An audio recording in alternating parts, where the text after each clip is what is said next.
খাগড়াছড়িতে এক পাহাড়ি কিশোরীকে সংঘবদ্ধ ধর্ষণের প্রতিবাদে যুগ্ম ছাত্র জনতার ব্যানারে সকাল সন্ধ্যা সড়ক অবরোধ চলছে। এ কারণে রাঙামাটি ও সাজেকগামী সব ধরনের যান চলাচল বন্ধ রয়েছে। জেলার বিভিন্ন স্থানে সড়কে টায়ার জ্বালিয়ে ও গাছের গুঁড়ি ফেলে বিক্ষোভ করছেন অবরোধকারীরা।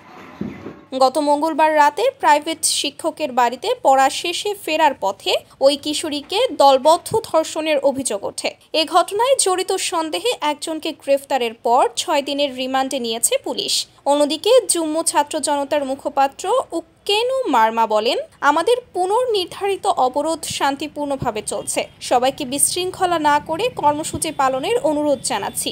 ধর্ষণের শিকার কিশোরীর বাবা জানান, তার মেয়ে প্রতিদিন সন্ধ্যায় প্রাইভেট পড়তে যেত এবং রাত 9টায় ফিরত।